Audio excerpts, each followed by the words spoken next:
What's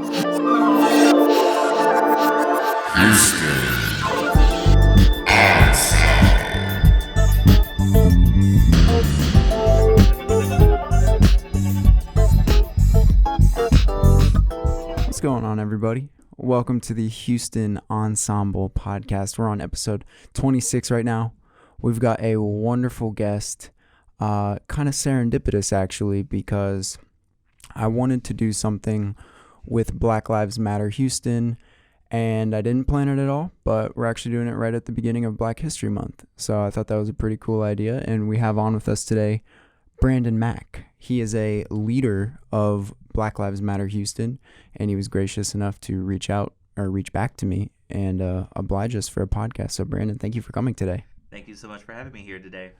Brandon, just right off the bat, can you just tell us about yourself and how you got involved in Black Lives Matter and what you do and what's going on?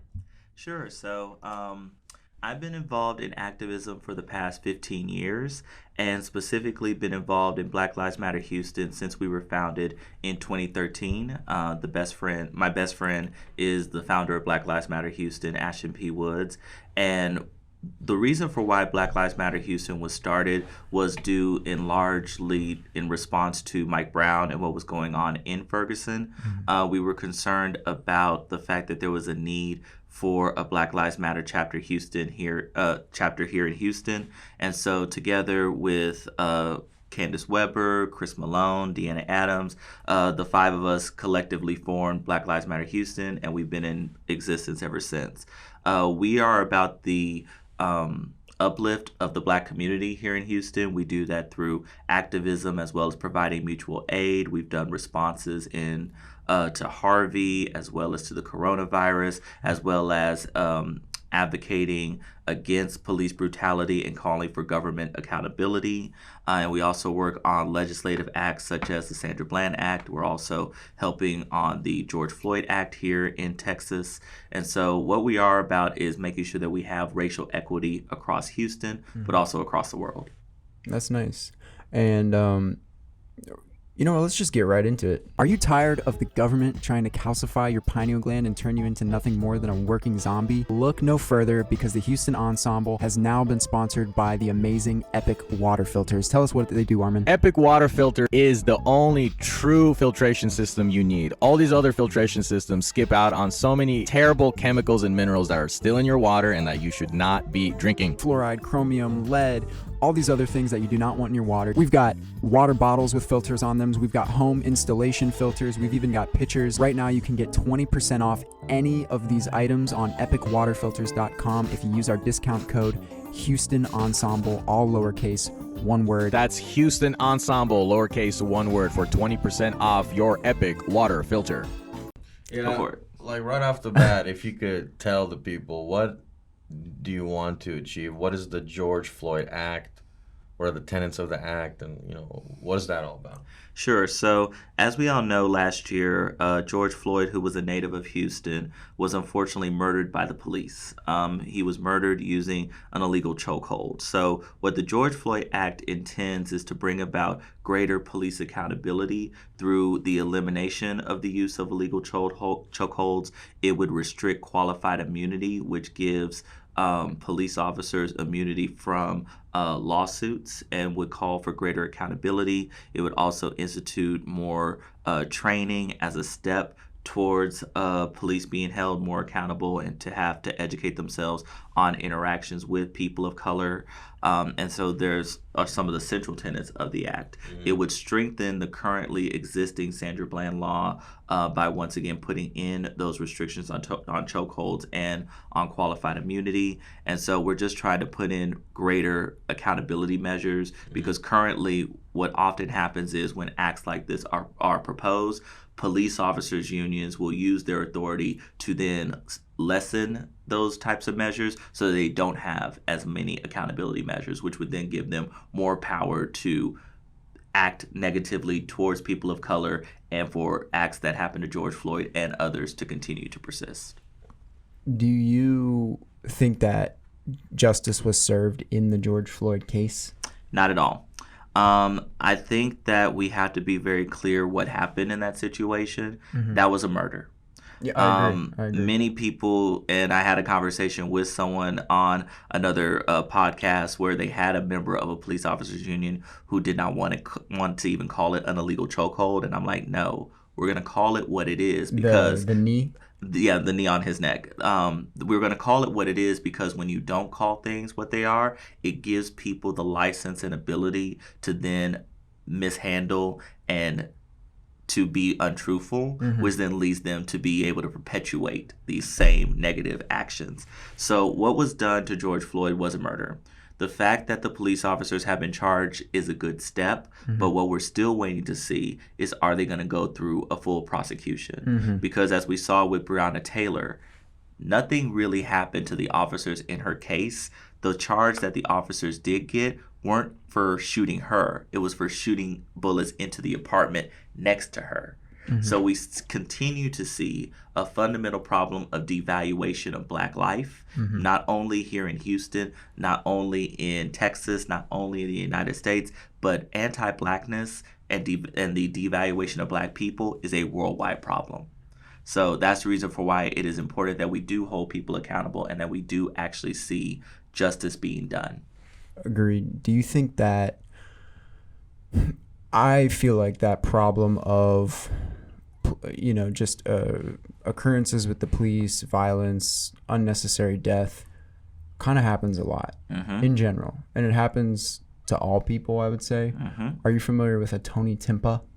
Not as familiar. Okay, so Tony Timpa, just as like a comparative type thing, Tony Timpa was a man who called the police, and he's a white guy, and they came in and they ended up doing that exact same knee on the neck to him for a long time, and he ended up dying. And unfortunately also, while they were doing that, they were even making fun of him and like being like, come on man, get up, blah blah blah blah blah.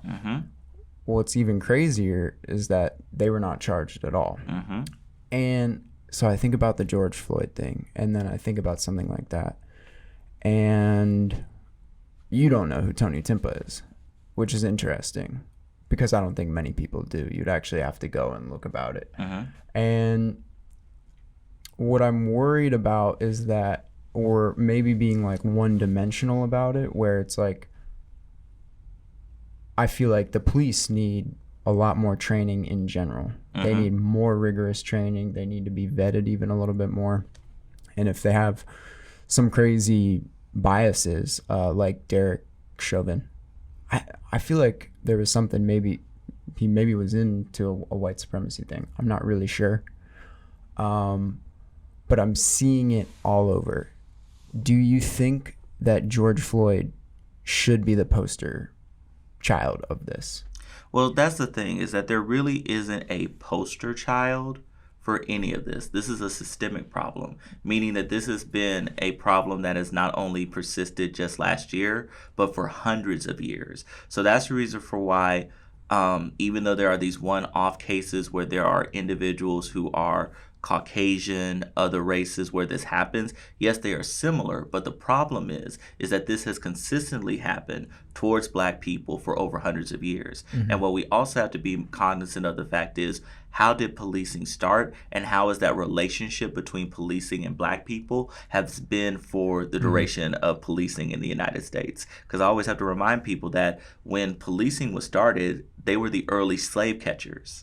So they automatically, inherently looked at Black people as being negative, didn't even look at Black people as being human. And that has perpetuated itself over these years, irrespective of training, irrespective of adding people of color to the force, because that culture and that connection and identification of Black people as not being human has been perpetuated throughout this entire time, which is the reason for why you see the calls for defunding the police, abolishing the police, because if we keep giving into this system, but we're not dealing with the root cause that you don't fundamentally find Black people to be equal, that's the reason for why we can't keep saying, train them, because that fundamental issue still is not going to be addressed through training. It has to be addressed with this system has to change, which is the reason why you see those calls. But that's the reason why I think it's important for us to really think of the context, because yes, individual cases are going to matter, but there isn't one poster child. It's just the fact that we keep seeing this happen. And one thing that I really want to point out, especially when it comes to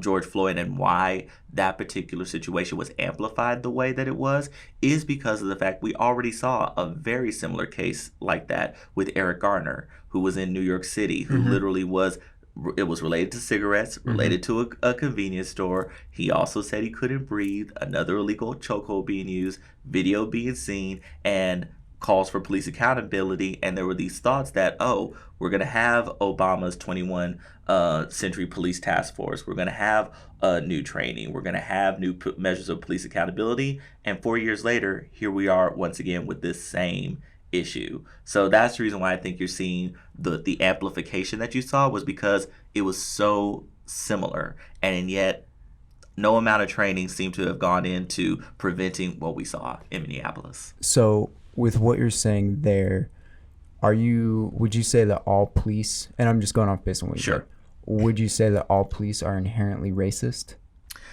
I wouldn't necessarily say that all police are inherently racist. I would say that the police system is inherently racist. So there's a difference between the individual officer, because often, honestly, that's what people are going to always say, is that, oh, that one officer isn't racist, and that can be true. But the system of policing is racist. What does that mean? What I mean by that is, what are the assumptions inherently that most police officers base their decisions off of? Most of those assumptions are going to be based inherently in racism, because you're going to say, oh, these statistics, the way that we look at who's arrested and things of that nature, that whole system is based in racism, because it's based in, we don't view black people as being the same. We inherently automatically think black people are negative. We're looking for black people before we're looking for anybody else. The police system is saying that. Exactly. So that's the reason why there's a difference between the system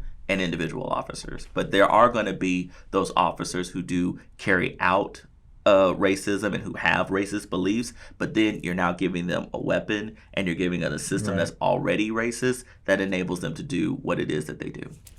And I'm going to throw you a curveball here. Go for it.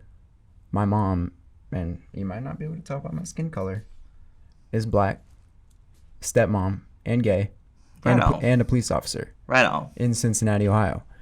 She's retired now, but she just retired a couple years ago. And, I've talked a lot about this with her, because that is a perspective. One, woman, black, gay. Right. Police. That's a lot. That's an uphill battle that I'm pretty sure that she had to fight with, being a part of that system and trying to change a system where it's, like I said, the system itself is already inherently racist. So even if you are a person of color coming with all of that and trying to change that particular system, you're having to battle a system and then those other individuals that are a part of it. So I'm pretty sure she saw some things. Yeah, no, I'm sure she has. And she, in Cincinnati, my hometown, it's interesting. It is a very liberal city, and actually the Cincinnati Police Department, like the Metro type police department, is very it's got a large population of officers of color. And what was cool for her is actually she was pretty much second in command with the chief. Nice. So she was really up there. And also all of our police chiefs, like the past 2 or 3, I'm gonna go with 2, have been black in Cincinnati. And what's really unfortunate is the one where my mom was the public informations officer for him. He's black. And he was racist towards his own people. And so maybe that is an example of how the system could be racist. Exactly. But another thing is, then I go and I think about, okay, I'm going to put my perspective in the police perspective. And you're out and about, and I got a story from last night that I want to share with you, because it's very much about the police in our neighborhood. And they're out and about, they're nervous. Doesn't matter who the person is that they're going to see. Like, if they get a call, they're going to be nervous about it. And if the person starts to act up, they're just not complying. well, I know that I'd be a little more like on edge too. And then you have somebody like George Floyd who, was not in the proper state of mind necessarily, and because I guess he was high, but I don't think that that's been substantiated. First off, I want to just point that clear that he was not in any type of state in which he, was impaired in any type of way or anything of that nature. So I just want that to be clear. He wasn't impaired? As far as I know from everything that I've read, I don't believe that he was impaired in that state in which he was interacting. So okay, and I wasn't there, so I don't know one way or the other. So we got both. Let's say whatever, he's not.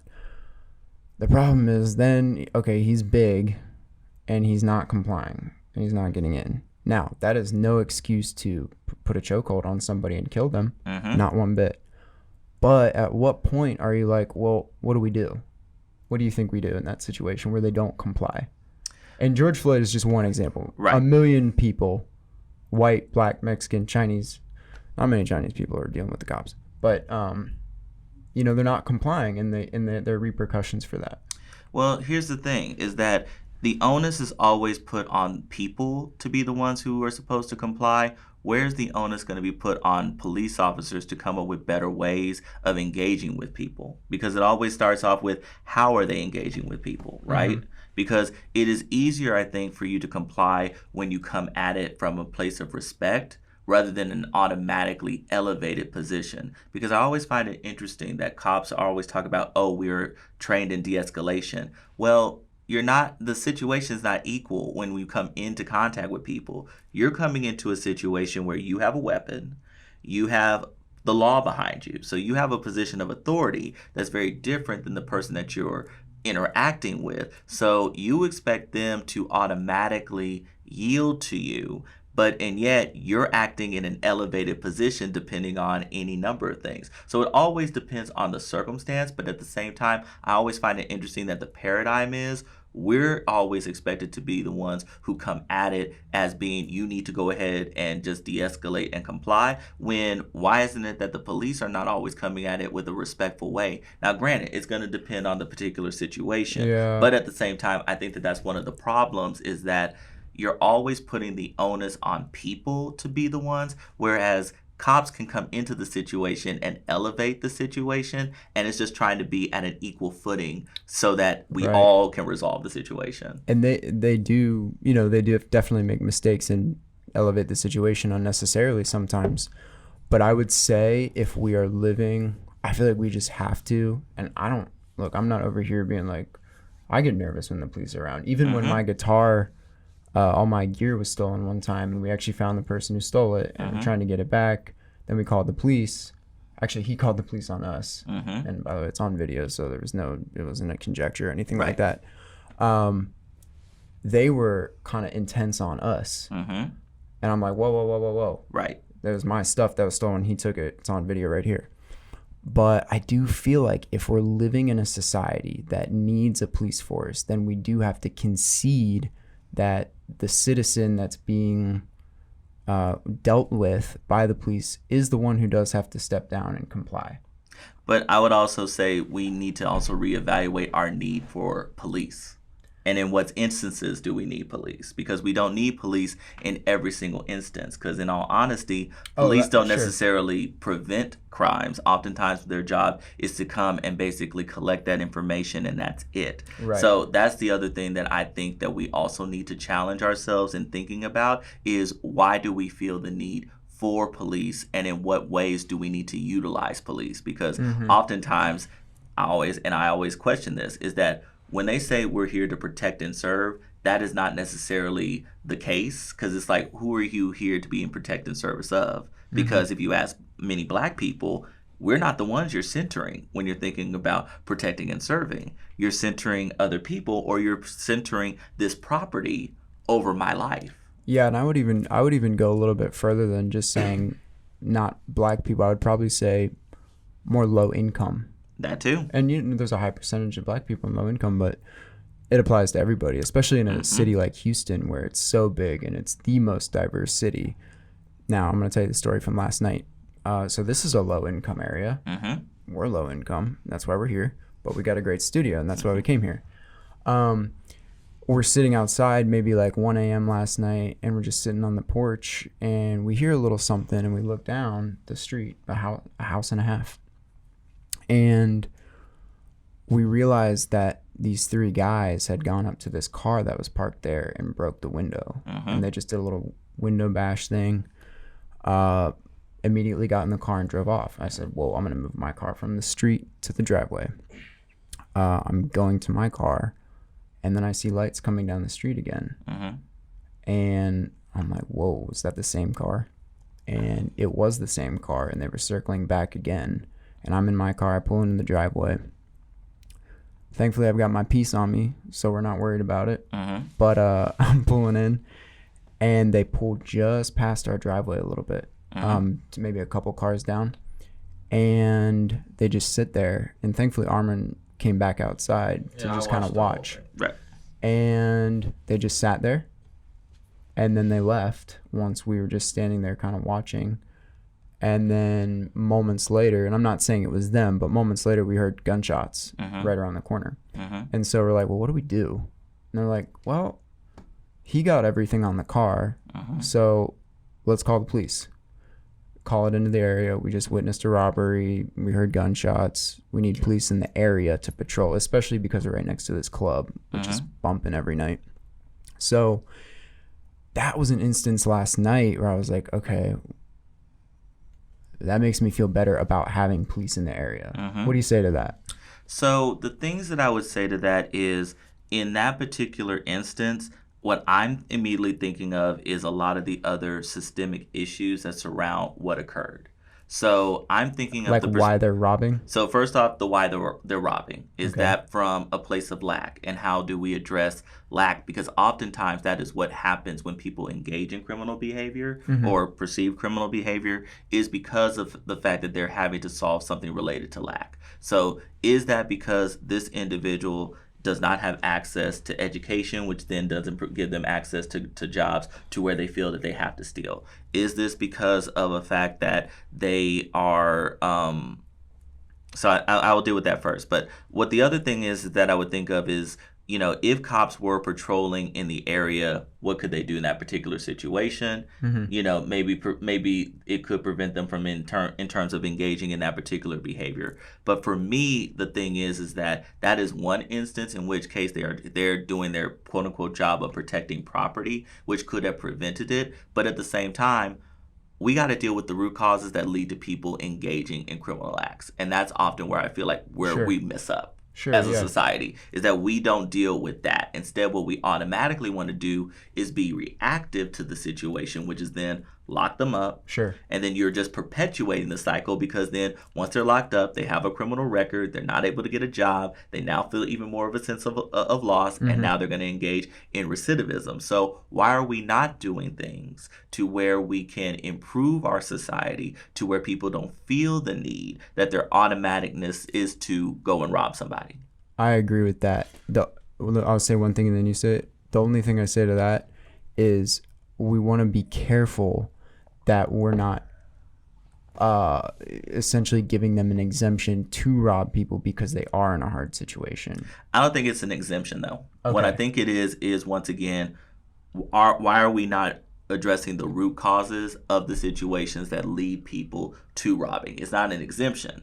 I just want to make sure. Oh, yeah. Very clear. But I also wanted to make it clear that I'm not suggesting that it is an exemption. Gotcha. It is that my approach to thinking about these situations is, once again, the root causes that led to that. These individual actions is often what happens when people don't want to deal with the root causes. They just want to deal with the individual situation. My assertion is, let's just stop focusing on the individual situation to be like, oh, that one issue is the reason we don't deal with the larger issue. It's like we gotta focus on these larger issues to prevent these smaller individual actions from happening. Agreed.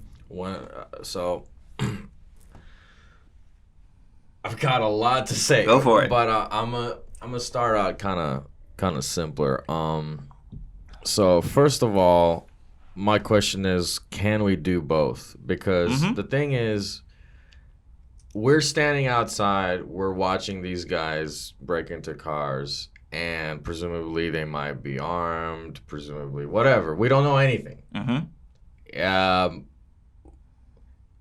If I had a magic wand and precognition and I was omniscient and I could go and I can do this and then their lives would be better, that would be amazing. Yes. But I can't. The only thing I can think at that moment is my neighborhood is not safe. Right.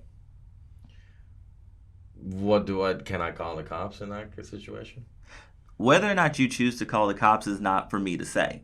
What I'm saying is that yes, we need to do both. We need to deal with the systemic issues, and then that leads to changes that happen at the individual level. You can clearly do both, right? You can clearly do both in terms of dealing with systemic issues where cops are trained and are treating people better. You can also deal with the systemic issue of where are we doing to make sure that people are not consistently dealing with lack, where we're addressing food insecurity, where we're addressing educational inequalities that would then lead people to having a better quality of life, which would then lead them not to have to feel that they need to steal. All these things can be done simultaneously. The problem that I find is that when individuals try to do systemic change, they come in with these one little instances to be the justification as to not make systemic change. They're like, oh, we have to deal with the fact that we have a high crime area, which therefore justifies that police is the solution for that high crime area. When I'm saying,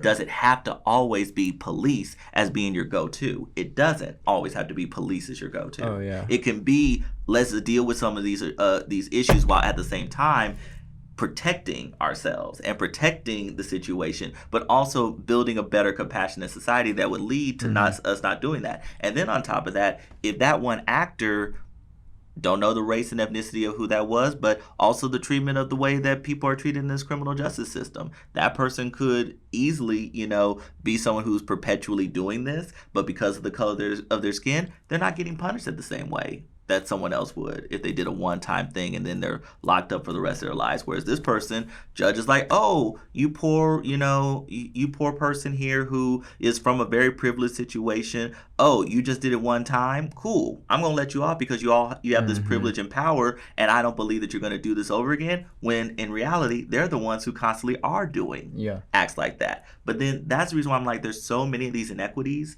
that need to be addressed. But the thing is, we got to address the inequity. We got to address the inequity at the same time of also protecting ourselves and also thinking about, well, what exactly are going to be the best and effective ways to do that? Because consequently, you could have had a cop there. They may or may not have decided, because the cop is there, I'm not going to rob this. But at the same time, they could have been dealing with lack so badly that they're like, irrespective of that cop being there, I need whatever is in that car. Yeah. Well, I would say sell your car first if you're dealing with that much lack. I was gonna ask this, and Chad, you have the floor, but this is a complex question. Very much so. And maybe this one in particular might be going into the metaphysic realm, but like when we say about addressing the core issues, let's say we all made like a massive effort on addressing the systemic issues. Okay. Do you think that would actually eliminate ill will? So for example, I'm of the belief that most people are born like pretty much good. Like most kids, you know what I'm saying? They're innocent, they're cuddly, they're cute, they're smiling and laughing, okay? Sure. And then we add the negative stuff on them later. Okay. Right? Like we teach them racism. We'll teach them, hey, don't look at that guy, don't look at that guy. Right? But then I wonder about the percentage of people that are simply not wired to be good. And I'm not talking about a race. I'm just talking about human beings.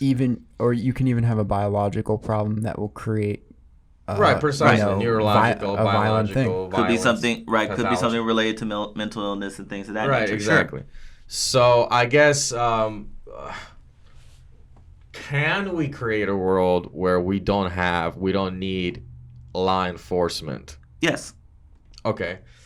That's huge. That's huge. And I think we can create that world. And I think that we have to be open to creating that world. Yeah. And I think that that's where oftentimes that's the issue, is that because we haven't, been open to creating that world, we're not open to the possibilities of there being alternative solutions. So, for example, out of Eugene, Oregon, they came up with a system called Cahoots, which is where instead of it being a police officer who is responding to a particular situation, it is a mental health professional who is responding to a particular situation, especially when there are issues that are clearly this person is going through a mental health episode. So rather than it being someone who is not trained, who's coming into it and escalating the situation with a gun, expecting someone to comply when they don't have the mental ability to be able to, quote unquote, comply. You have someone who is more trained, who is able to address the situation in a different way that doesn't lead to them being locked up, them being potentially killed or shot or something of that nature, but then dealing and addressing with that particular situation.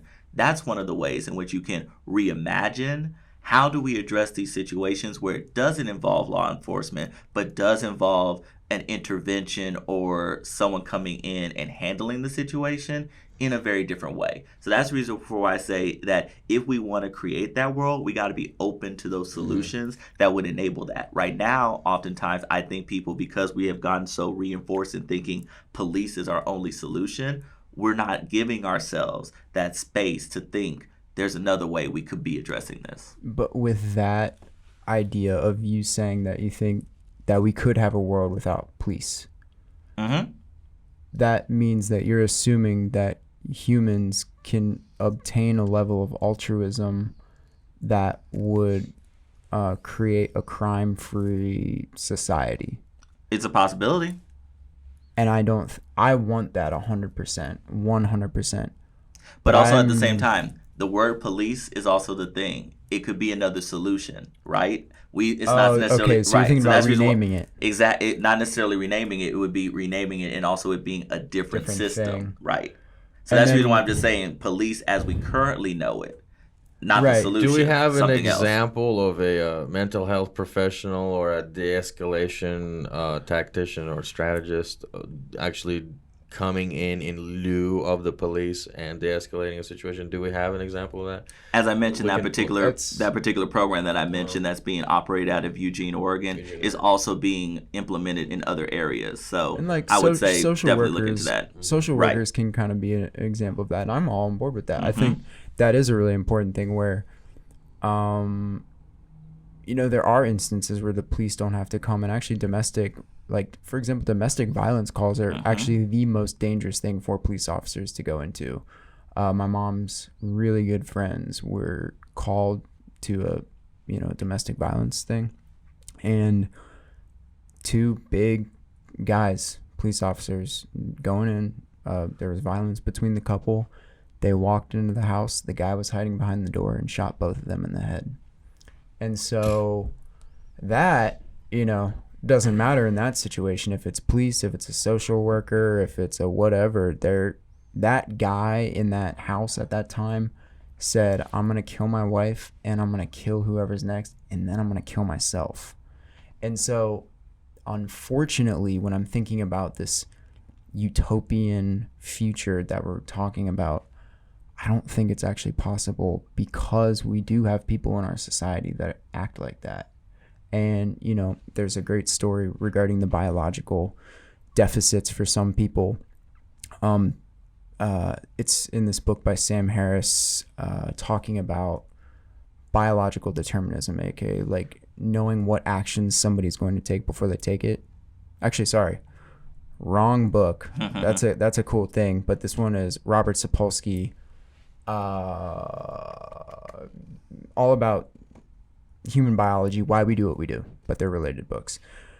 This guy killed his whole family, killed himself, but wrote a suicide note before that and said, something feels off with me. Please try and find out what it is when I'm dead. They did the autopsy, and then they found that he had a really large tumor pressing on his amygdala. And the amygdala is in charge of kind of your aggression, a lot of your emotional state. And so that's another example of why we may need some sort of, a net just in case something happens like that, because maybe a person has a tumor on their amygdala and then goes crazy. And the thing that I want to be very clear is that I'm not saying that we don't have any type of system. What I'm saying is that we have a system that is not based in racial inequity as the system that we currently have, and to not be against changing that system. Because currently, there is so much wrong with the current system of policing, but what honestly keeps happening is people are not willing to change it. They're not willing to hold police accountable. They're not willing to change the methods by which we address issues. Instead, they just say these one-off particular situations is the justification of why we need to keep feeding into this system. And do you know who keeps getting negatively impacted by this system? Black people. And we're just at a place where we're finally saying, no, this system has got to change, because we're the ones who are constantly being disproportionately negatively impacted by this system. So that's the reason for why I never understand when it's like, okay, you have the statistics, you have the facts that clearly show they're shooting and killing us. You now want to give more money for them to do what? To continue shooting and killing us. So that's why I find it always funny when people get into the conversation about why they're anti-defund the police and anti-abolishing of the police, when I'm like, okay, you're going to be fine, because they're not coming for you. They don't inherently look at you as being negative. Me and people who look like me, they inherently look at me as being negative. So what is your response? What are people's response to that? Just deal with it, and I'm supposed to be okay with people coming in and fundamentally devaluing my life? No, not going to be okay with that. I assume I know what you'll say, and this isn't like a jab or anything like that. It's just purely for the conversation. Would it be possible that there's a black police officer that is inherently against me, or is that not possible? So that is not necessarily racism, because first and foremost, you have to be in a power and privilege position in order for there to be racism. And granted, you could say that with the cop being in a power and privileged position, acting in that way. But like I said, from a systemic standpoint and from a number standpoint, that is one instance that doesn't negate the history of what has happened. So that's the reason why I'm like, I wouldn't necessarily make that, because that would be a false equivalency. Right. I guess the way I don't totally understand that. I think the way that I'm thinking about it is essentially just in the now. Not necessarily thinking about every action that led up to this moment, but just because we are in now, and there are, some, I don't know, like, I'll just tell you this. I don't see it happening in the now. I don't see black police officers disproportionately killing white people. I don't either. I don't see black police officers disproportionately disrespecting white people. What I see is a disproportionate amount of black death and a disproportionate amount of disrespect of black and brown bodies. So that's the reason for why that one instance is not gonna even remotely come close to what is on visual display and on historical display. Is it possible, so based on what you're saying about racism coming from a position of power, is it possible for black people to be racist? No, black people cannot be racist. What? Black people can be prejudiced. So black people cannot be racist, racist because racism is about power and the ability to use systemic structures. So we never had control of this government. We never had control of these laws. So hence, we don't have the same ability to be able to use these structures to justify enslavement, to justify using the laws that would then result in you being in prison. So that's the reason for why I have to be very careful when people ask that question. And I'm like, from the way this country has been created, black people can't be racist. We can be prejudiced, because anybody can have preferences, attitudes, and things of that nature that they then use to then, justify the way that they act on people. But as far as using systems to oppress people, we do not have access and control to be able to do that. Gotcha. I was just under the impression that the definition of racism was considering one race superior to another race. It's also about the ways in which the society is structured to use those systems to act upon people also. So that's the reason for why it's to act upon people. So that's the reason why racism is a systemic problem. It's not just an individualized problem. It can be, but for the most part, it is a system-wide problem.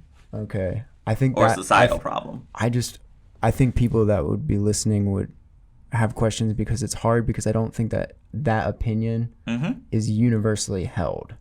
Your definition of racism.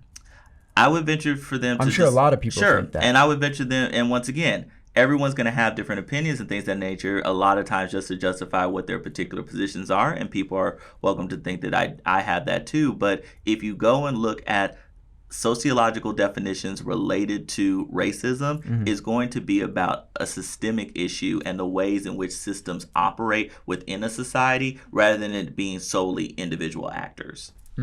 Well, you know what concerns me is there's no question to me that there's racism. There's no question to me that there's prejudice. What I'm more concerned about is who are we letting decide what the language is and what the parameters are for how we keep things accountable, who we keep accountable, what the words do we use. Like when I look at people defining, for example, I don't trust politicians. So if I hear a politician talk about these matters, my spidey senses are tingling. Sure. And so, is there any amount of this? I'm not sure how to ask this question, but I'll put it to you this way. Do you ever feel like there is a rhetoric or a story that's being spun in this country constantly in order to get us to basically hate each other? I think that there are some individuals who do engage in that, where they're constantly trying to paint a have versus have-nots, a this versus that. I definitely think that there are individuals who do that, and I see it manifesting itself in a variety of different ways. But I would say that as far as Black Lives Matter, we're not in that. We are about, once again, making sure that we combat the devaluation of ourselves. And as I like to say, we're trying to create Wakanda in a world that is trying to center Captain America. Oh, I see. Okay, that's interesting. But let me say this, because I had this thought earlier. I don't want to forget. When I came to this country, I immigrated from Russia. And I was about 7, 8, and I didn't know English. So when I came in not knowing English, you could imagine I'm just confused. I don't know what's going on. You know? And one of my first friends here was a kid named Dorian. His family was Nigerian, I think, first generation. And they were all professionals. Mother was a doctor, father was a lawyer. And I'm hanging out with Dorian, and this is about 3 or 4 months in. I'm finally starting to like really get the hang of the language. I'm pretty fluent. And what I notice is that Dorian and some of his friends, they're talking, and this is when I hear it, and I'm very confused by this. I hear them say, I just don't like white people, man.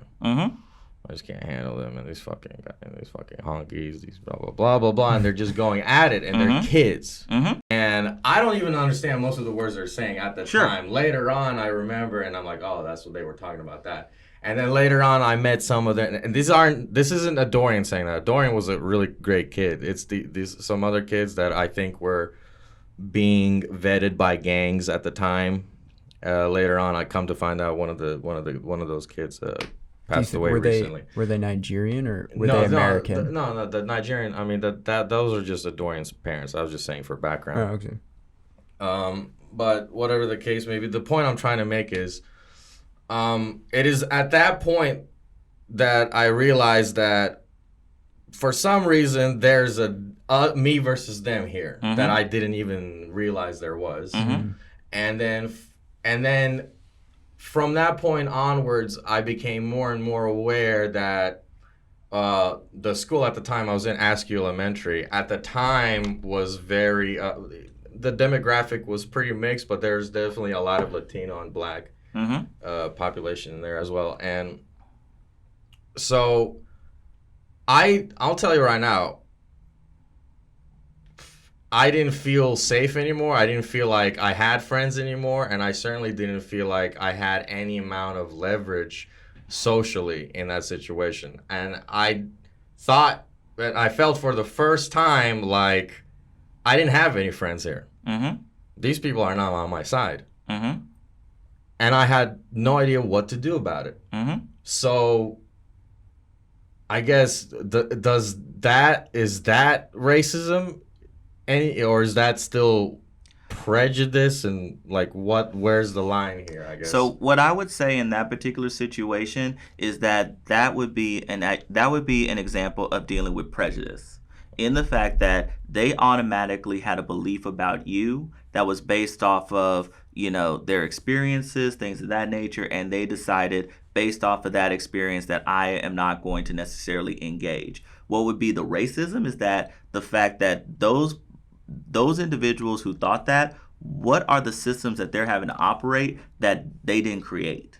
So like, for example, if you're a Black student who goes to any number of high schools and things of that nature, or anything in K through 12, and you have resource officers who automatically look at you as being negative, who automatically are trying to do things towards you, when you and your fellow classmates do the exact same thing, but yet you're the one who gets punished harsher versus that person being let off. All those things are going to lead to your own beliefs, because you're operating in systems that you and people like you didn't have a handle in creating, but you're expected to operate under. But then yet you have these disproportionate feelings, and then on top of that, we're always having to worry about, oh, well, how are they going to feel? When they never think about how we feel. So that's the reason for why it's going to be different, in that is prejudice, because that is an individual situation. The system, that's where where it would be racist, in terms of if the school was acting upon you, if someone like that was doing that. But in that particular situation, you're dealing with prejudices, and frankly, prejudices are something that an individual can necessarily overcome. That system, and that's a harder thing to overcome. So I'm like, these are all things that are really tied together, and it's hard to kind of, describe even, within a podcast and situation here. But my problem, like I say, that comes in is when these individual situations are then used once again to not deal with bigger issues. Because here's the thing. If those individuals, for example, if you had went and told somebody what you had experienced, immediately you probably would have saw action happen.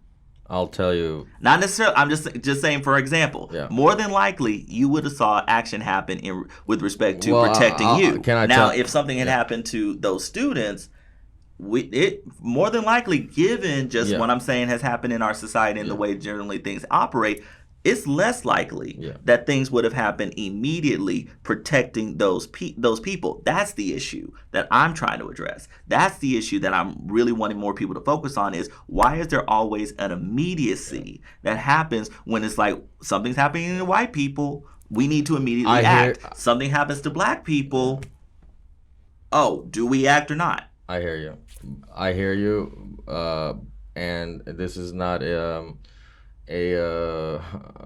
rebuttal towards what you just said, but I can tell you right now, those same kids later tried to beat the shit out of me, and I reported that, and absolutely nothing was done. As a matter of fact, I was laughed at because I think my English was weird still, and they had a hard time understanding me, and they thought I was making something up or something, or playing a joke, and I was like, these two kids just punched me, laughed, and ran off. And they're like, what? And I also think that that's also indicative of a bigger issue that happens in our country also, when it comes to people from an immigrant experience not being equally as valued as well, which is also the reason for why Black Lives Matter, we work in conjunction with other communities that are also dealing with systemic oppressions, because our systemic oppressions are individual, but they're also tied to each other. So if we want to see an increase in the valuation of Black people, we need to also see an increase in the valuation of other minority groups, All right, including individuals from the immigrant experience. So that's the reason for why, once again, we have to see that our oppressions are tied to each other rather than just being in isolation. And often that's what will happen. Like, for example, when we're trying to say, is this racist versus is this prejudice? It's like, how about is it wrong? Right. Yeah. Okay, so then if it's wrong, what can we collectively do to help fix this wrong so that we're all not having to deal with this same type of crap? Parenting. That too. You just hit. That's And that's a big one. Extremely so. Because also, why are families not treated the same way or valued the same way? I mean, there are actually documented reports that say that inherently the black family is somehow deficient and is used to justify the ways in which we treat black families. And it's What like, are you saying deficient? so like, for example, the Moynihan report, for those who don't know what it is, definitely Google it, but basically saying that inherently black families are somehow deficient because of, and they tie it to race. But that report has been used to justify all sorts of laws, all sorts of other actions that we as black people then have to deal with. And it's like, we're not inherent, because on top of that, we are not a part of the system that fundamentally disbanded our families, such as slavery. Or even when they say, I've heard of the Moynihan report, but I'm not really aware of what's in it. When they say deficient, do they mean that, are they really saying that black people are like inherently, I don't like know, less responsible, less capable of raising productive citizens, all that kind of crap? Are they saying that based on like and that our family structures are somehow less than compared to other family structures, all sorts of things like that? Are they saying that with a father and mother present in a home? Okay, well that with a sounds father weird and to mother me. present, and then also saying that that's the reason why you see more women-led homes, and justifying that, oh, black men are not present and things of that nature. All those kind of racist tropes are in that report. You listen to, do you want to go? No, go. It's interesting for me. Have you ever listened to like a Thomas Sowell? Mm-mm. You don't know who Thomas Sowell is? Mm-mm. He's in his 80s now, and he is a scholar, professor, black guy. I'm forgetting where he's a professor at, or where he was a professor at. Really smart guy. But I've listened to him talk a lot, and he just goes, purely academic on it. Mm-hmm. And he talks a lot about, you should check this out, about how the structure of the family, he's speaking for black people because that's his experience, but he's extrapolating it to all peoples.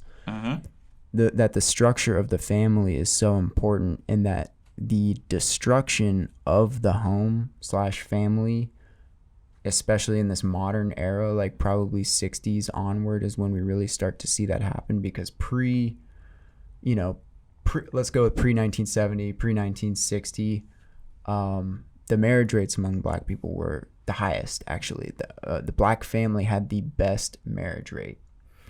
Today, that's not the case. And obviously, divorce is like about 50% right now. It's like 60%. Okay, more. So obviously, that's not working out. And we're seeing that. And when a child doesn't have strong role models on either side, that's not going to do them good. And what's interesting for me is I personally think a lot about that because I have two moms. Right. But I had a dad. I was my mom and dad were married for, I don't know, 16 years or something like that. But that was before they had me, and then they had me, and I think they divorced 8 years into me, something like that. And then my dad died when I was in high school. So my most formative years, and he was really, really old. So I didn't really I got a good father figure, but I didn't get like somebody who was there 24/7, like full energy and that kind of stuff. And my really formative years were created by my mom and my stepmom. And I always think about that. I'm like, well, I turned out pretty well. But I made it a big point, one, to see my dad as much as I could. And then two, I had other really strong male role models in my life. And I think that you don't necessarily need a father and a mother in the home 100% to make perfection, but you definitely need strong role models or a strong unit. And we're missing that today, or it's declining a lot today. And it's specifically declining in the black community. Well, I wouldn't necessarily say it's specifically declining in the black community. Or let me say the numbers are much lower than they were. What I would say is that once again, we got to think about history in terms of black people weren't always allowed to marry, first and foremost.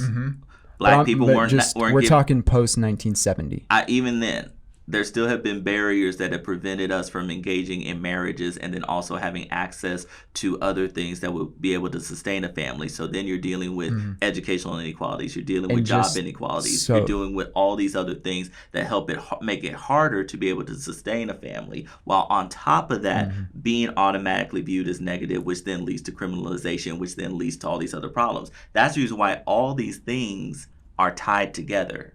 I agree. When you say, I'm not aware of the making it hard to marry thing, so if you could let me know what in the era that I'm talking about, because I for sure know in the past, and even like, white and black people weren't even allowed to get married. Exactly. Up in Alabama until like 1980, 90, something like that, like a crazy. Now, they were still doing it because everybody kind of forgot, but at the same time, the fact that law was even on the books is insane.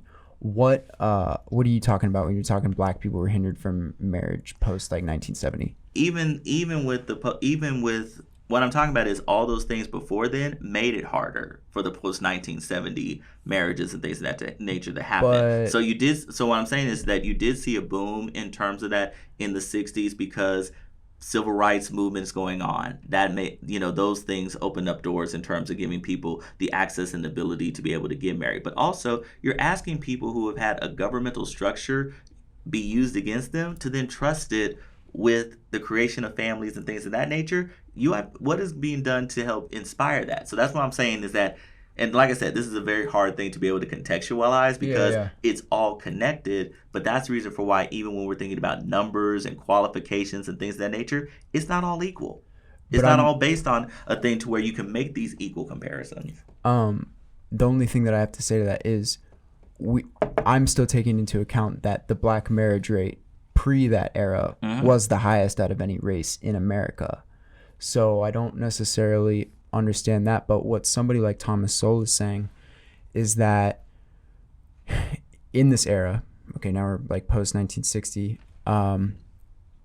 what the programs that were being created by the government were actually disincentivizing the family unit. And actually we're still seeing that today, and it's under the guise of aid, but what it does is it creates the incentive to not have a family or have children out of wedlock or something like that for money, to get more money. And all I'm saying is, like, I think that just needs to be addressed, and I think that we need to stress the importance of raising kids properly. But what I was going to say to you is because we're talking about like laws and all that crazy stuff, and we just had the election. You voted for Trump, right? No. Are you serious? No. I'm just kidding with you. I just want to mess with you. JB and Kamala. I really wanted Tulsi Gabbard. Are you familiar with Tulsi? Unfortunately, yes. Oh, why? Okay, tell me. I'm a member of the LGBTQ plus community, and I have a problem with Tulsi Gabbard. Because of her trans military thing? She's not for trans people going in the military. Right. Okay, that's a huge, deep thing. I say, fine, do it. Put trans people go to the military. Do your thing. That's a slippery slope. I mean, there's a lot going on internally, and we want to keep them safe. And that's a big part of your life that you're changing. So I understand that there's some rocky water with that, but more importantly, she's for the people. She's rational. She's not crazy. She's not getting all these sex scandals. She's vegan. What? I have nothing to say about Tulsi Gabbard. So you hate her? I wouldn't say that. I have nothing to say about Tulsi Gabbard. How about Joe Jorgensen? Do you know Joe Jorgensen? Not familiar, but the question being... I'm getting into it. I also love Joe Jorgensen. And by the way, these are female politicians that nobody is talking about. Okay, delete Tulsi, fine. Joe Jorgensen, saint. Okay. Essentially. How about comparatively? Because I don't think there are any saints in politics. But how do you justify? I didn't vote because I'm not for either of the main parties. That's for sure. I would have voted for Joe Jorgensen, but I'm Ohio absentee, all this crap. So I was like, whatever, we're going to shit anyway. How do you justify the Kamala Harris Joe Biden thing? I don't have to justify it. I mean, with their history. I don't have to justify it. Okay, what do you say to it? What I say to it is that we will still hold them accountable in the same way that we hold Donald Trump accountable. So that's, to me, is the reason for why it is not for me, to hold. I have nothing really to say about either one of them being in the position that they're in. They're in that position. We're still going to hold them accountable. Well, I sure hope so. Right. That's good. Do you think that they're the best thing for this country right now? I think anything is better than the Orange Menace. Orange Menace. I called him the orange-haired ignoramus in an op-ed I wrote my freshman year at Rice. I would love for you to read it. I think you'd really like it. I'm worried because when we talk about Joe Biden and we talk about Kamala Harris, we talk in the media. I don't know how you talk about them, but in the mainstream narrative, we talk about them as saints. We talk about them as the people who are going to turn things around. But you go back and you look at the laws that you're talking about that they've put in that have disproportionately affected people of color. Kamala Harris put 1,560 people in jail from 2011 to 2016 for marijuana. She opposed softening sentences in California for minimal, crimes. Joe Biden doesn't want his kids in a racial jungle of a school. And I'm like, dang, how do we do that? Once again, I have to operate in a system that I did not have a hand in creating. And neither did we. Exactly. So what we got to do is what we can do in operating within this system.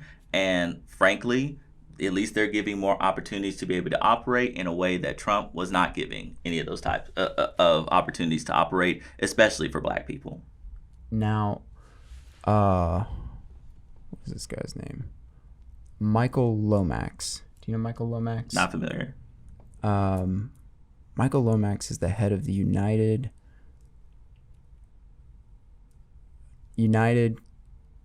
College Negro Fund. And I'm not United Negro College Fund. United Negro College Fund. Mm-hmm. Yes.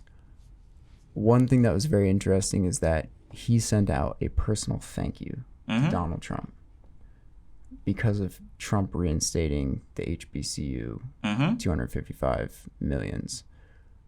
Does that go? And by the way, I'm not a Trumper. Just let that be clear. I just want to talk all sides. What does that say to you when you see Trump do something like that? Once again, that is an action. One action that doesn't negate all the other things that Trump has done that definitely disproportionately negatively impacted black people.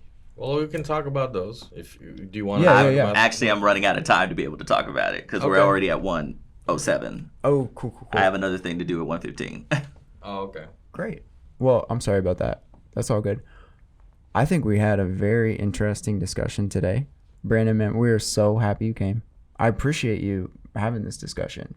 And from us, by the way, it's all love. Mm-hmm. We just love to get nitty gritty about everything. And your fellow Rice alum. But everybody, because we got to cut it. Episode 26, Houston Ensemble. We're going to link Brandon Mack in the description. We're going to link the Black Lives Matter Houston in the description. Thank you for coming. And we'll talk to you soon. We'll catch you guys later. Well, we just had episode 26 with BLM Houston leader Brandon Mack. And we decided to record a little addendum, a little afterthought, a little, what do you call it? Epilogue, perhaps? Mm-hmm. No, and, epilogue. I don't think an hour is nearly enough time Mm-mm. to achieve anything in this conversation. And I want to start off by simply saying the hour that he did give us is worth, Invaluable. it's invaluable because it's so difficult in this environment right now. What's going on, medically in this world, what's going on psychologically in this world to even come together like this and have a conversation. So for a leader of BLM to come down here and give us an hour, again, we'll never forget it, and we're extremely grateful Mm-hmm. for Brandon to come through. Now, the reason we wanted to make this addendum is because there's a couple of things that maybe we missed out on that I wanted to address, and then Chad will also address some things. So I think the crux of perhaps one of the confusions or maybe slight disagreements was that you cannot necessarily use individual experiences to get into a dialogue about the systemic racism and the disparities in how black people are treated in this country versus other races. I wanted to address this idea because I feel like it isn't entirely conducive towards a coherent or maybe proactive conversation, and this is why. At the end of the day, when we're talking about making policies, when we're talking about making specific legislation towards helping others, what we'll have to do is to have individual conversations. Even when we're talking about sweeping problems like systemic racism, there is no individual figure or entity that represents all of systemic racism, in its entirety. There are only the people that are involved and the institutions that perpetuate the cycle in question. So that means that we still need to be talking to the people. And so there will be the side that is inside the problem, inside the racism, and there will be the side outside of that, presumably me, presumably the individual who isn't black. And the point I was trying to get at is that at the end of the day, as humans, we have more in common than we have different. Mm-hmm. My experience as an immigrant from Russia who didn't know English, who was bullied. Now, I don't really think about, I have a tough skin. My parents raised me with a tough skin. Yes, I was bullied a good amount. I was punched, I was choked, I was kicked, I was spat at, I was cursed at, all sorts of things. And I was called a cracker, honky. From my own black friends, I was pushed away for reasons I didn't even understand. Now, to say that this perspective entirely doesn't matter or is irrelevant, I believe is a little short-sighted, because at the end of the day, I am trying to come to you from a perspective of I want to understand. You're trying to empathize And as I'm well. trying to empathize. And I don't think it is productive to say, well, that's great, but your experiences are kind of irrelevant. Because at the end of the day, I had a tough time. So my black friends, who I still love dearly, who, didn't have to deal with, I didn't call them anything. I didn't ostracize them. I didn't bully them, but it happened to me. And to say that that is irrelevant in this conversation, I think that's unfair. And so that's my first point. My last point is this. I guess this isn't really my last point. My second to last point is this. Armenian people were almost entirely wiped out a century ago by a people that hated us. And a lot of those people, maybe not the young ones, but the ones from older generations, still possess a hatred. everybody knows of a hatred. Everybody is the odd one out somewhere. Okay? Armenian people were Christians, lighter skinned in a land surrounded by another worldview. Muslims who were from a different kind of descent, from an Arabic descent.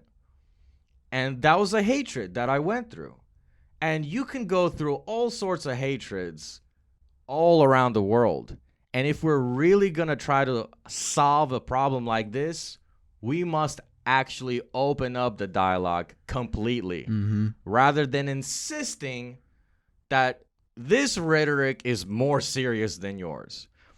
Now, finally, to the last point.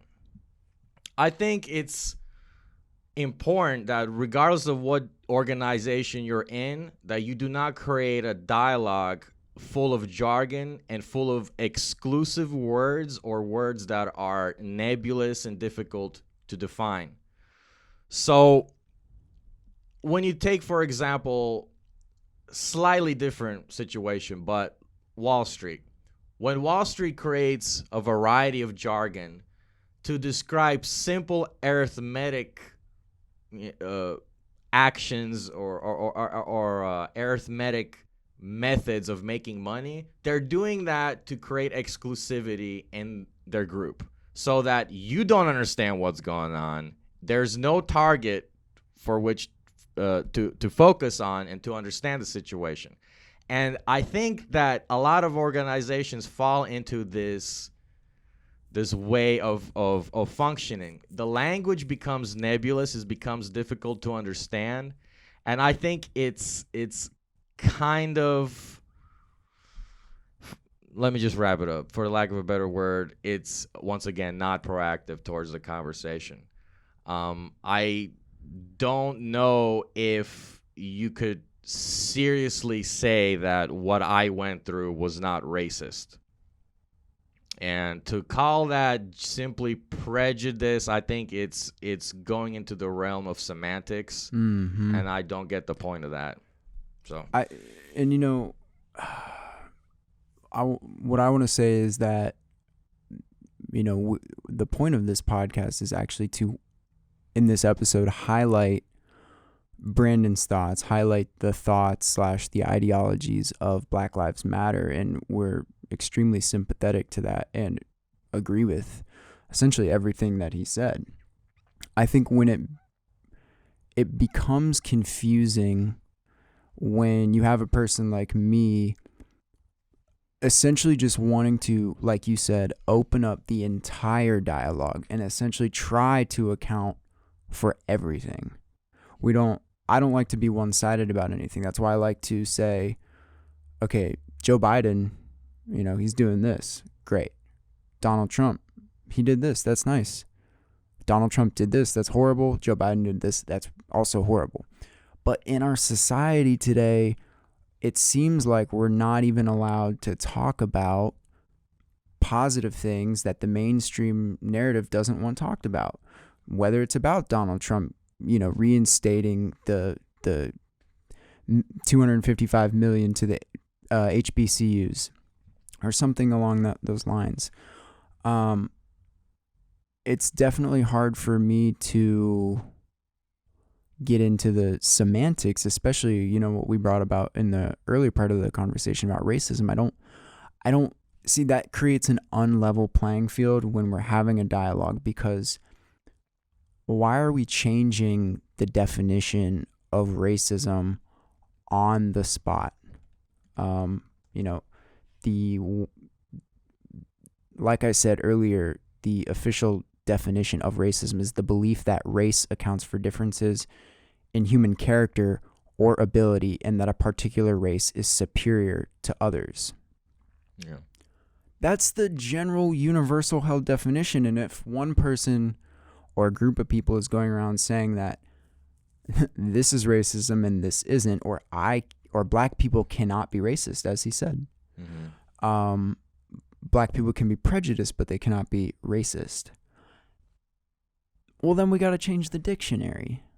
Yeah. And it's like, come on now. Yeah, we're on your side. Yeah. I'm here for you, and I'm I'm all about eliminating racism and eliminating bigotry and all these things, but when you're not allowed to have a conversation, or the denizen of the matter decides to change the definition of the words we're using, well, then we can't even have the conversation. Yeah. And now, to go on a different angle, again, I'm going to have to bring up this point just to draw a comparison, a parallel.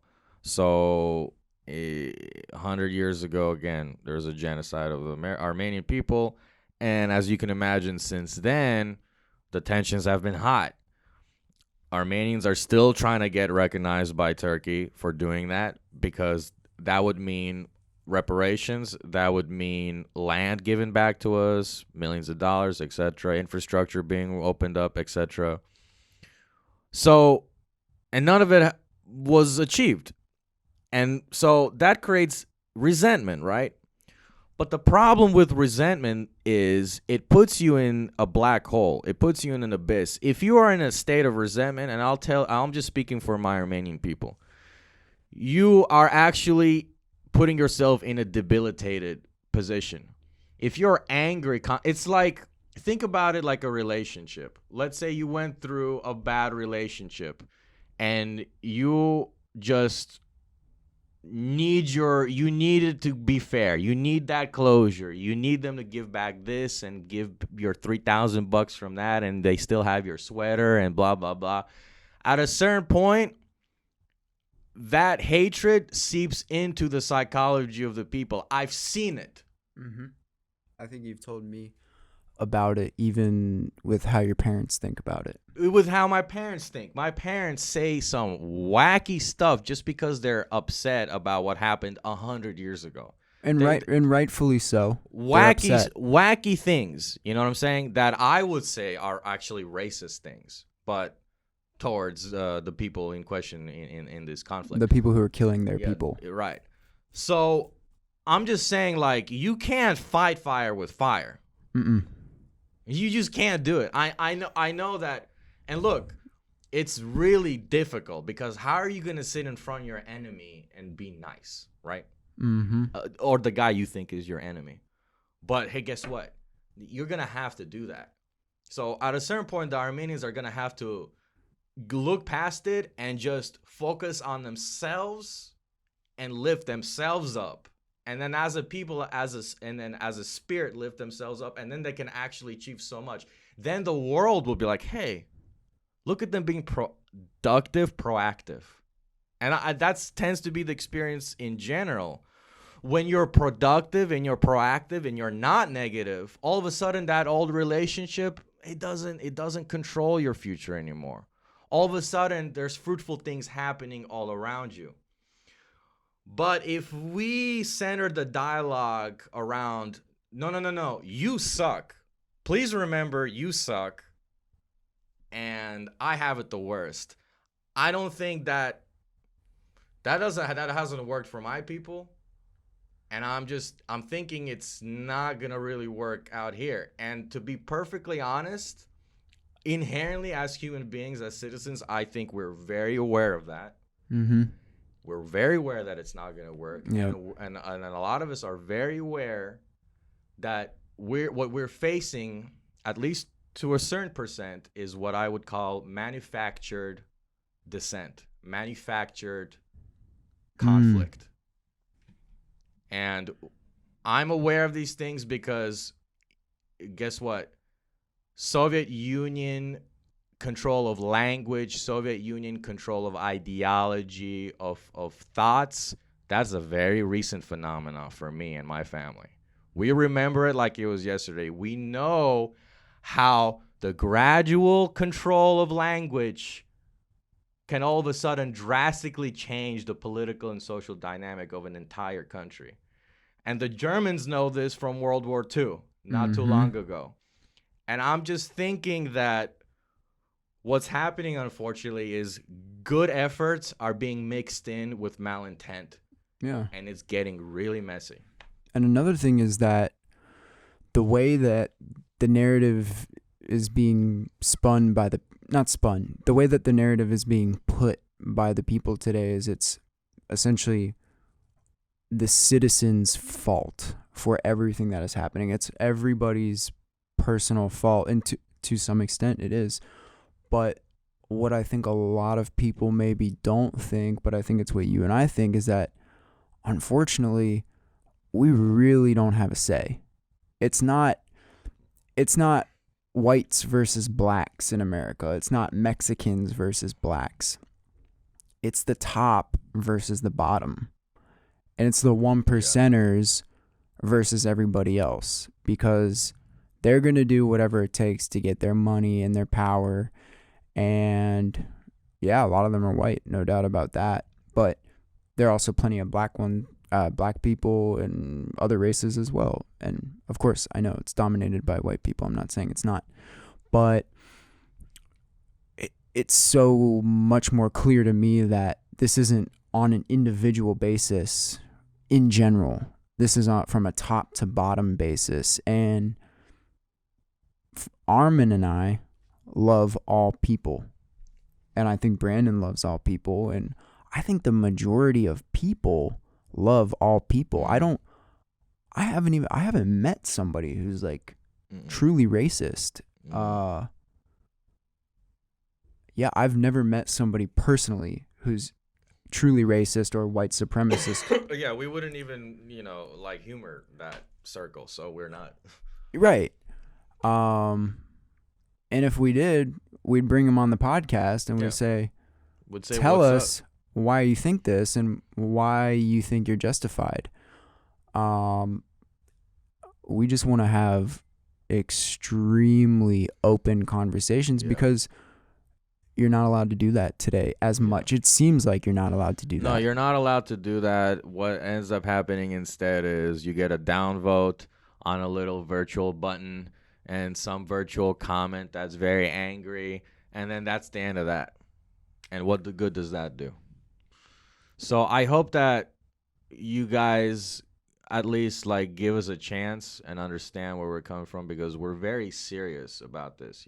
We're not coming at this willy-nilly like we're just trying to like create a ruckus. We're really, like, I would say to an extent, desperate to see some amount of solidarity in this country. Yes. I'm really tired of watching people pitted against each other. Like, I'm tired of not being able to say things to my own friends. It's just really wacky. It's like my mind is being controlled before I even think. And that is a phenomenon that is a very Orwellian phenomenon. And it's really coming into fruition. It used to be a meme, Orwell's coming, the age of 84, it's coming. It's not a meme anymore. It's like right around the corner. Every single person feels it in like their computer desks or just outside and in the corner store. And can I add on to that? Yeah. Just because I want to put it in here. A New York Times article came out the other day where this journalist was talking to, just reference for what he said, experts. And the experts recommended that the Biden administration put in a reality czar, hire a reality czar. And that's essentially what you're talking about. 1984, we have the Ministry of Truth, which is controlling the media, controlling what is put out. It sounds like some stuff that China does today. You're not allowed to use Facebook and stuff like that. They control the internet. Yeah, we don't want a bunch of disinformation. We don't want all this crazy stuff. But the best way to fight bad information is with more information, not censorship of ideas. And our goal is to unite everybody as one, because we know we already are. Yeah. And it's the powers at the top that are trying to divide everybody. And at that, there is no more race. Yeah. It's how much cash do you have? Yeah. Yeah. Yeah, if you think that one billionaire with 50 billion who's black and the other guy that's white, if at that point you think they're still concerned over their race, no. Like, money talks in such a way, and we need to, if we're gonna make enemies of anybody, I don't want to make enemy, like, I don't want to be like, rally towards against the 1% together. Like that's nice, but it's deeper than that because it's not about making everybody the same income level or whatever. It's just, let's just start with not being so hostile in simple conversations. Let's just start with that. And let's be very empirical about it. Like Brandon said, let's hold people accountable. Whether it is a citizen, whether it's like some, sort of white supremacist guy, hold him accountable for his moral wrongdoings of hurting other people or going out of his way to try and hurt other people. But at the same time, let's hold Kamala Harris and Joe Biden accountable for their actions in the past, just like we hold all other politicians accountable, because they certainly have not done things to aid in the progress of the black community. A lot of other people have not as well, but we just have to be able to be honest about it. I think, this is a good addendum. We just want to say, here at Houston Ensemble Podcast, we are truly all about love and unity and art and creativity and the oneness of the soul. Yeah. And like you said, we already believe, like, inherently we're intertwined, like energetically, spiritually, and the reason we don't feel like we're intertwined is because of all the superfluous fluff that we're dealing with. And so before you hit that dislike button on this, okay, give us a chance and maybe leave a comment if you're really upset about something we're saying, and let us know. We have the ability right now to really respond to everybody because we're still a small channel and we're growing. And we want to be at the forefront. We want to be one of the podcasts that are really trying to open up dialogue. So please let us know what you think. Let us know if you have somebody that you think we should have on or have a discussion with, let us know. We'd love to do it. We want all opinions to be had on here. But thank you guys for watching. This was episode 26. We've got amazing episodes coming up with some very serious people. So we'll see you next time. Thanks so much.